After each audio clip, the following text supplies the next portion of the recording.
We are witnessing one of the most critical breaking moments of the war between Ukraine and Russia. The Kakhovka Dam and hydroelectric power station on the Dnieper River in southern Ukraine recently collapsed, causing perhaps one of the biggest problems since the beginning of the war. The problem was that the Crimean Peninsula, which Russian leader Vladimir Putin saw as a touchstone, was in danger. Has Russian President Vladimir Putin essentially given up on the peninsula? Some, including Ukrainian President Vladimir Zelensky, have suggested that this may be the case. Let's take a closer look at the incredible socio-psychological effects of the destruction of the Kakhovka Dam in Kherson and the Crimea and discover how this destruction will harm the inhabitants of these areas, the course of the war, and humanity. First of all, we should point out that the collapse of the Kakhovka Dam caused one of the biggest problems for the Russians since the beginning of the war.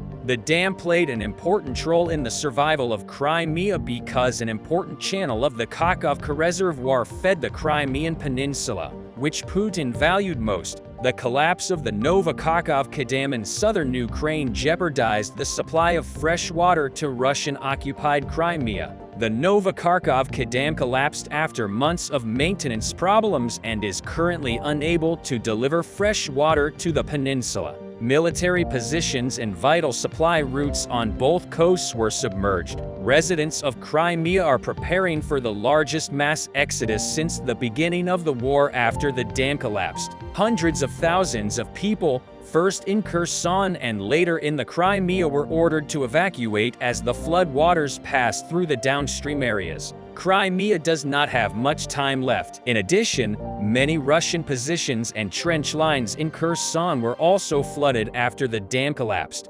Presumably, this will cut off the flow of water to Crimea and other Russian-held areas in southern Ukraine. The dams span the Dnieper River, which now forms part of the front line between Ukrainian forces on the West Bank and Russian forces on the east. Severe flooding will likely also damage Russian defense posts and supply routes to Crimea even more. Any possible attack by Russia from the Dnieper and Kherson now seems virtually impossible on the Russian side of the river. There is now a danger for the Zaporizhzhia nuclear power plant, whose cooling system is connected to the Kakhovka Reservoir and whose water level is rapidly falling. Nova Kakhovka, the associated Kakhovka Reservoir, and the Zaporizhzhia nuclear power plant is one of the most sensitive areas under Russian control on the river border. Touted as a potential site for Kiev's planned spring-summer counterattack, a meltdown there could create a nuclear disaster that spreads across Ukraine, Russia, and most of Europe. Rafael Grossi, Director General of the International Atomic Energy Agency, stated that there is no immediate risk to the safety of the facility,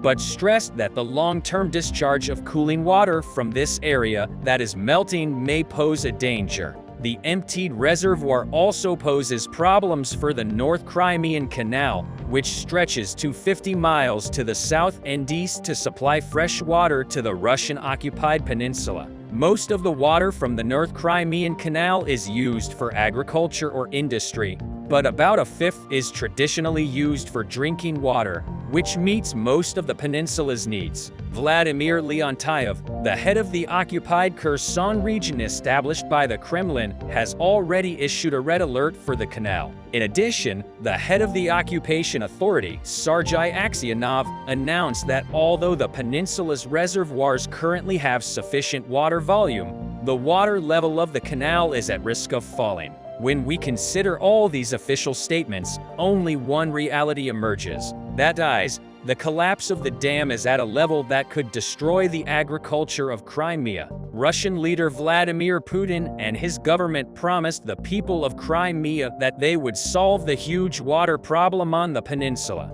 However, Putin's statements were described as a rhetoric of relief in order to avoid any indignation in Crimea, because according to the last census in Crimea, where 1,911,818 people live. Nearly half of this number have already sold their immovable properties and started the preparations for their escape plans. On the other hand, the confidence of the residents of the region living in Crimea, in Moscow, has also dropped considerably after this situation, because despite the fact that more than a year has passed since the reopening of the canal, the Kremlin could not secure the canal. This situation was an indication that the Russians did not capture more land, and clashes came to a halt for the Russians. The fact that the Kremlin's military concerns now take precedence over Crimea normally frightens the residents of the peninsula, because the only concern of the Russian administration at the moment is to win this war. After the collapse of the Kakhovka Dam, Putin and his officials made it clear that they do not care about their citizens or the inhabitants of Crimea. Currently, according to the most recent data from some local media, many Russian trenches in Kherson have been submerged, but Russian officials claim that the situation in both Kherson and Crimea will not be affected much by this, and that the heavy damage caused by the dam's destruction will be removed as soon as possible. As you may have guessed, there is no problem that can be easily resolved. On the contrary, perhaps hundreds of thousands of people are waiting desperately on the peninsula right now. After a very short period of time, the problems created by the destruction of the dam are expected to have an immediate effect in Crimea. Perhaps when the Russian authorities see that the situation in Crimea is spiraling out of control, they may consider sharing the truth with their citizens. For now, the fine details of this critical situation are being hidden from the inhabitants of the peninsula. On the other hand, after the collapse of the Kakhovka Dam in the south of Ukraine, observers focused on a very important question in this regard.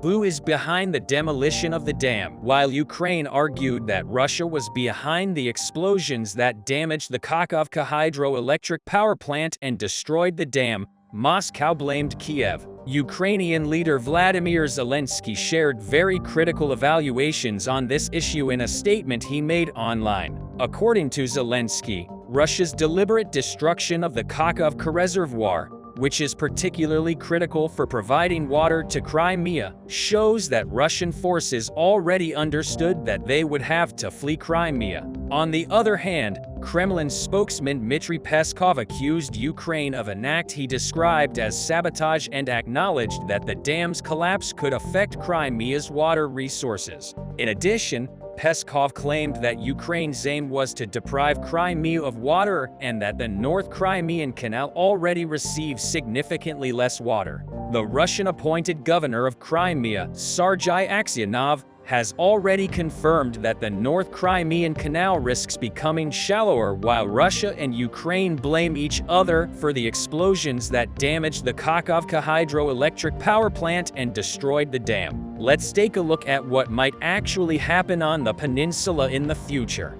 Of course, we said that the destruction of the dam has very significant risks for the inhabitants of Crimea. However, when we look at the situation much more deeply, it's not difficult to predict that a great disaster scenario will occur in Crimea, and that this situation will perhaps even cause the Russians to lose the war. The mass revolt of the inhabitants of the peninsula, which is seen as the key point of the war, or resorting to mass migrations, will leave Russian leader Vladimir Putin completely helpless. In such a case, there is only one task for Kiev, and that is to accelerate the liberation plans for the Crimea. Ukrainians have perhaps been very close to liberating Crimea since the beginning of the war. Russia's aggressive policies in Eastern Europe and the war in Ukraine received harsh and great reactions from all countries of the world. The United Kingdom was one of the countries that exhibited the most solid and effective stance against leader Vladimir Putin's policies of occupation of Ukraine. The UK's bold moves were driving the Russian authorities crazy because the United Kingdom had integrated many powerful weapons systems into the Ukrainian army that changed the fate of the war in Ukraine. The United Kingdom was the first to introduce Western main battle tanks to Ukraine's armed forces and has trained more than 60,000 Ukrainian soldiers. In early May, the British government made a huge impact on the battlefield when it sent long-range Storm Shadow cruise missiles to Ukraine. These missiles had the longest hit range of any weapon ever supplied to Kiev. Initially, the Russian government underestimated the Storm Shadow missiles. However, the Ukrainian forces launched an all-out counterattack against the Russian army with the power of Storm Shadow. According to officials, Storm Shadow missiles were now on the scene with a potential to hit the Kerch Strait Bridge, Russia's only link with annexed Crimea, which Ukraine hopes to recapture in a counterattack. The Ukrainian military said that the Storm Shadow missiles used so far hit all Russian targets. Russian-controlled ports, airports, military bases, and arsenals were blown up in critical areas such as Berdyansk, Mariupol, and Melitopol. Even Russian ships in the port of Berdyansk were damaged. After all this, tensions between Russia and the United Kingdom began to increase significantly. While the Russian army was severely defeated at the front, the Kremlin hardened its attitude towards London. Former Russian President Dmitry Medvedev has said UK officials are now legitimate military targets for Moscow in response to the UK foreign minister's remarks that Ukraine has the right to strike military targets on Russian soil. Medvedev, deputy chairman of the Russian Security Council, stated that by providing military aid to Ukraine, the UK was de facto leading an undeclared war against Russia, describing the country as Moscow's eternal enemy. The harsh warning of President Vladimir Putin's close ally and deputy in the country's Security Council shocked the world agenda. Countries of the World NATO alliance members, EU and other international alliance groups claimed that Dmitry Medvedev's attitude was nothing but madness. Crazy Medvedev's rhetoric surprised even Putin. Despite Vladimir Putin, Medvedev seemed to be trying to make statements and decisions like the head of state. This was perceived as a sign of imbalance in the balance of power in the Kremlin. Actually, Medvedev may be going through a minor shock because the Kremlin and Medvedev had witnessed the power of the UK. Medvedev, who made much harsher rhetoric than Russian leader Vladimir Putin, was also negatively affecting the New World Order, with steps aimed at escalating the Ukraine war. Medvedev's words seemed to pose a direct threat to the UK government or military officials who were thought to be helping Kiev in the war started by Putin. According to Medvedev, legitimate military targets beyond the Ukrainian border are part of Russia's self-defense. In response to the sounds of swords from Moscow, a critical sharing on this issue from the official channels of the United Kingdom drew attention. Speaking during a visit to Estonia, a NATO country bordering Russia where royal troops are stationed, British Foreign Secretary James Cleverly argued that Kiev has a legitimate right to defend itself. He also clarified that James Cleverly's mainland of Russia is a legitimate target for Ukrainian drones. This striking statement was described as an open duel against Medvedev and Russian leader Vladimir Putin. Mr. Cleverly also made critical assessments about Dmitry Medvedev's opposition to military aid to the Ukrainian army. The UK Foreign Secretary stated that Russia has the right to send military aid beyond the UK's borders to undermine its ability to transmit power to Ukraine. After Ukraine was blamed for drone strikes on Moscow and the elite suburbs where Putin and other senior officials lived, Cleverly was taking tougher and more effective steps than Washington in supporting attacks inside Russia. In fact, the US administration was taking a firm and clear stance towards Russia, just like the United Kingdom. As the end of the war in Ukraine loomed ahead, the Biden administration was increasing its support for Kiev and providing additional billions of dollars in financial aid alongside more advanced weapons systems. During his recent visit to Ukraine, President Joe Biden reaffirmed America's unwavering commitment to Ukraine's democracy, sovereignty, and territorial integrity. Meanwhile,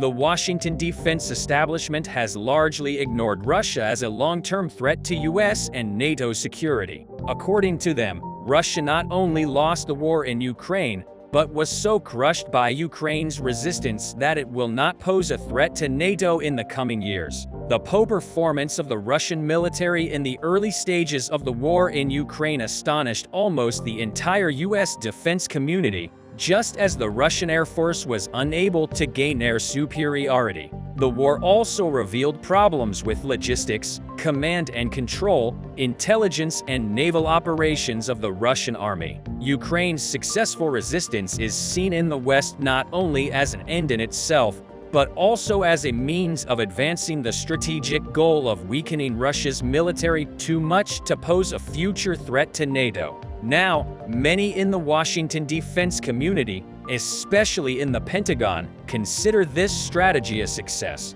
The current attitude towards the Russian military may be, in part, a reaction to the earlier exaggeration of Russian capability. General Mark Milley, Chief of Staff of the United States, had predicted at the beginning of the Russian invasion that Kiev would fall within 72 hours. Now the pendulum swung to the other side. Many military and political officials no longer care about the current capabilities of the Russian military or the future threat Moscow may pose to its neighbors. Also, according to General Milley, Russia lost and they collapsed strategically, operationally, and tactically. As a result, Moscow pays a huge price on the battlefield. But is General Milley justified in his assessment? As in previous wars, the Russian military today has learned a remarkable lesson from its initial failures in response to fierce Ukrainian resistance supported by the support of the West. The Russian army reverted to Soviet-era tactics and techniques.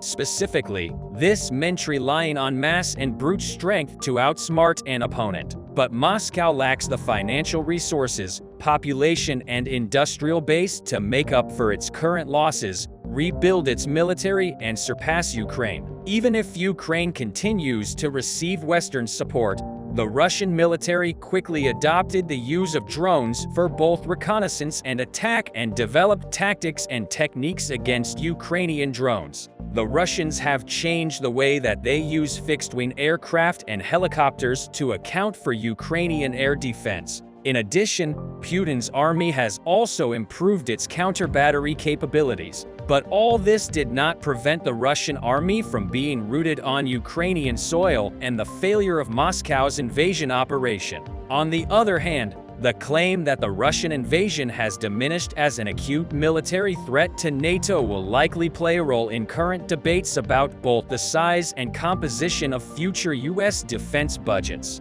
If the threat posed by Russia was significantly reduced, wouldn't it make sense to reduce funding for Army modernized Russian, especially on capabilities such as tanks, armored combat vehicles, field artillery, and aircraft? If NATO is secure and the Chinese threat requires an increase in the Navy long-range platforms for the Air Force and expanded air and missile defense, can the Army be scaled down? Any attempt to make the U.S. Army force structure a power that pays for additional capabilities to fight China must be resisted. Efforts to restrict upgrades on existing platforms such as the M1 Abrams main battle tank Stryker, Paladin, self-propelled howitzer, and Apache attack helicopter are equally valid. An additional lesson to be learned from the Ukrainian conflict is the critical need for Army modernization, including both long-range attack and armed reconnaissance aircraft, long-range precision fire, expanded air and missile defense, more drones and air-launched effects, and effective countering. In summary, we mentioned that Kiev allies such as the UK and the USA never bow to threats like Russia and China and protect the world order against all kinds of dangers. There are several good news. First of all, the Ukrainian General Staff confirmed that the Ukrainians conducted several more successful attacks on Russian bases. This particular report focused on the situation in the Zaporizhzhia region. Here, the Russians have relocated a lot of troops and equipment. As you remember, the Ukrainians had already struck the newly arrived forces before the new year. However, apparently this was not the end. After the first series of strikes, the Ukrainians took some time to identify the next biggest areas of forces concentration, and it turned out that the most popular and destinations were Abasini Polog, Berdyansk, and once again, Tokmak. As a result of the second series of strikes, the Russians lost around 250 troops and a dozen pieces of equipment. The General Staff specified that they had already confirmed that 175 Russians were hospitalized and that 12 pieces of equipment were destroyed. And on top of that, the General Staff also noted that they had identified and destroyed another ammunition depot in the region. If you add up the losses from the yesterday's precision strike on the Russian base in Kakhovka, then we can see that in 2 days the Russians lost almost 1,000 people just from several Ukrainian precision strikes. By the way, yesterday's strike on Kakhovka could not be ignored due to its notoriety, and Russian sources confirmed that the Russians indeed placed 600 people in one building just 20 kilometers from the front. They confirmed that this building also had a lot of ammunition in the basement, which detonated and amplified the destruction. They confirmed that the building was completely wiped out, although they still assert that only 70 people out of 600 died. One of the reasons why the Ukrainians were able to conduct such a successful series of precision strikes is simple. Before the new year, the Ukrainians hit multiple Russian objects deep inside Russian territory. On top of that, the information war seems to have been launched in order to emphasize the imminent threat that the Ukrainians posted the historic Russian capitals, Moscow and St. Petersburg. Russian sources started increasingly reporting about the capabilities of Ukrainian drones and confirmed and amplified the anticipated threat in order to minimize the risk of a successful drone attack on Moscow. The Russians moved a lot of air defense systems closer to it and deployed 2,000 people just for this specific task, inevitably compromising the safety of Russian military objects along the front line. The good news is also coming from the Bakhmut area. Here, a lot of developments happened south of the city. Last time the Russians started storming Klyuchevskaya, the Russians established their positions along the tree belts and railways, but they struggled to advance on the settlement itself. If you look at the 3D map, we can see that there are a lot of hills in this area. At first glance, it seems like the Ukrainians are at a disadvantage because they are located in the lowlands. However, the Ukrainians stepped back from the central part of the village and focused on holding the key defensive positions, which are located north, west, and south of the village. This way, Russian attack groups that were attacking Kaliska in front would enter the lowlands and almost put themselves into a pocket. This is exactly what the first wave of attacks was successfully repelled. And that is why the Russians started trying to go around the village and attack the key defensive positions on the high ground directly. When it comes to the northern defense positions here, the Russians did not manage to cross the railways and their attacks here have stalled. The same cannot be said for the southern defense position. Here the canal covers the Russian flanks while they can advance along the tree belts from Kakhovka and Andreyevka day after day. The Russian control over this region had been expanding until the Ukrainians conducted a counterattack. Interestingly, the counterattack was directed down the chain towards Kakhovka. According to the Institute for the Study of War, later, geolocated footage confirmed that Ukrainian forces entered the northwestern sector of Kakhovka. Geolocated footage posted on December 31st showed that Russian forces were forced further west of Zelonopila. This way the Ukrainians gained access to the eastern side of the canal and forced the Russians that were attacking Kaliska from the south to immediately step back. Otherwise they would be shot in the back. So the Ukrainians effectively killed two birds with one stone. Overall, the Russians here lost weeks of progress and their Bakhmut encirclement operation has stalled once again. But despite the lack of visible progress, heavy fights in this region continue. The Russians will definitely try to leverage their control over the area east of the canal to return back.